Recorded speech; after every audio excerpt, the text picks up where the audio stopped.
You know, when you think back on the cartoons you grew up with, those memories feel perfect, right? Like they're completely intact. But here's the thing, they're not. There are gaps. There are missing pieces, scenes that were cut, and even whole episodes that were just wiped from the record for reasons we were never supposed to find out. So sometimes the reasons were pretty straightforward, like violence. Broadcasters would often just snip out a few frames here and there that they thought were a little too much for kids.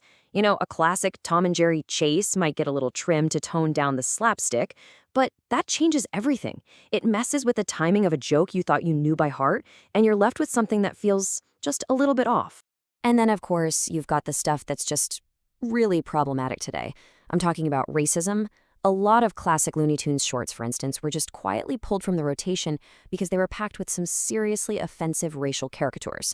They're actually part of this collection that historians grimly call the Censored 11. History itself played a huge part, too.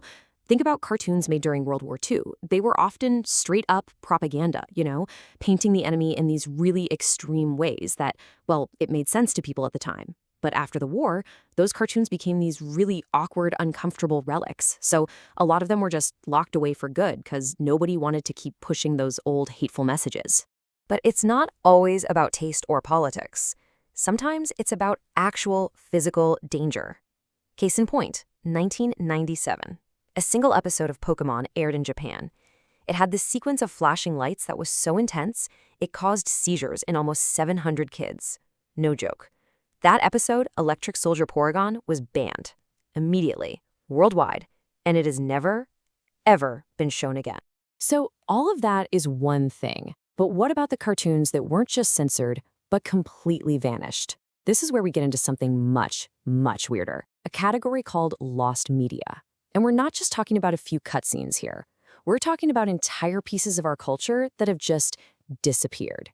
Their stories are all about memory, obsession, and these bizarre mysteries that are hiding right under our noses.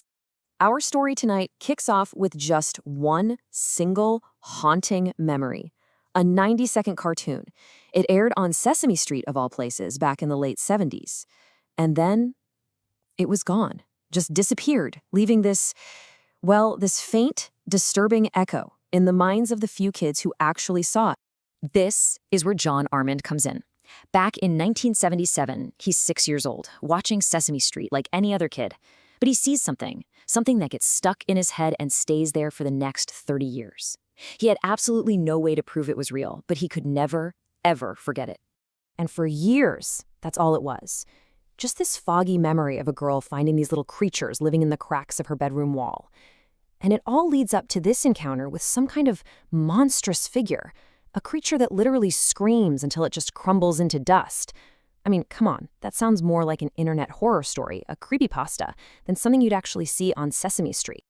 But here's the crazy part, Armand wasn't alone. He eventually stumbled upon this whole online community of people who call themselves lost media hunters. Think of them like digital detectives, totally obsessed with digging up these forgotten bits of culture, piecing together clues from scattered memories and old forum posts. Okay, so let's dig into this 30-year search. For decades, the hunt for this crack monster was basically a ghost story. It was just this shared, hazy memory people had. And then the internet came along and changed absolutely everything. So check this out. Armand sees the clip for the first time in '77. By 1980, it's gone. Poof, vanished from rotation. The trail goes completely cold for almost 30 years, until 2008. That's when he finally finds other people online who remember it too. But even with that confirmation, hitting up the official channels was a total dead end. The Children's Television Workshop, the people behind Sesame Street, they had nothing for him. No help at all. Now, this is where it gets really weird. Just when the whole search seemed to be hitting a brick wall, the story takes this sharp, almost paranoid turn. This wasn't just about finding an old cartoon anymore. It started to feel like a full-blown conspiracy. Okay, get this. An anonymous, totally untraceable fax shows up at John Armand's workplace. A fax. Inside is a non-disclosure agreement, an NDA, demanding that he never, ever share the clip online or even tell anyone its real title. So what does he do? He signs it. And then, 6 months later, a DVD just appears in his mailbox. Hand-delivered. No postage, no return address, nothing. He finally has it, the thing he's been looking for 30 years. But now, he can't tell anyone. So Armand is now bound by this weird code of silence. But the public search didn't stop. It just got a new leader, a guy named Daika, who actually founded the Lost Media Wiki. And this guy was not giving up. He was sending emails, letters, petitions, you name it, all to Sesame Workshop. He was dead set on bringing this clip out into the open. And then, another bizarre delivery. It's Christmas Eve 2013. Daika's site gets an email. It's from a temporary throwaway address you can't trace. There's no subject line, no message in the body. There's just one single attachment, a file named Cracks. He opens it, and there it is, the cartoon. Just like that, the public search was over. But hold on, this is where the mystery gets even deeper, because when you look at the two copies, they weren't the same, not at all. Armand's copy was a physical DVD. It was clearly a direct recording from a TV broadcast. It even had a Bert and Ernie scene right before it. But Daika's copy? That was a clean digital file, a master copy from an archive. It even opened with an official title card. And get this, Armand's came with that strict NDA. Daika's came with 0 instructions. What does that mean? It means we're talking about 2 different copies from 2 different anonymous sources who clearly had 2 very, very different agendas. So we've got the cartoon. After a 30-year hunt, the world could finally see it. And you know what? It wasn't nearly as scary as everyone remembered. But that just raised a whole new question, maybe an even bigger one. Why on earth was this thing hidden so carefully for so long? The cartoon itself, actually titled Cracks, is, well, it's pretty whimsical. It's this jazzy little animated short about a girl who imagines all these friends coming out of the cracks in her wall. There's a crack camel, a crack hen, a crack monkey. And yeah, that monster, he was actually called the Crack Master, and he only crumbles because he's trying too hard to be scary. So the problem wasn't the monster. The problem was, well, you can probably guess. It was the constant repetition of one very, very unfortunate word. Right, so think about the timing. Cracks first aired way back in 1977. But by the early 80s, that word, crack, had taken on a totally new and devastating meaning with the start of the crack epidemic. Suddenly, having a kids' show with characters called the Crack Monkey and the Crack Master, yeah, that was an absolute no-go. It became completely untenable. So the leading theory is that the cartoon was buried not because it was terrifying, but just because its name aged about as poorly as it possibly could. So that seems to wrap it up, right? But you know how these things go. Solving one mystery just opens up a bunch of new ones.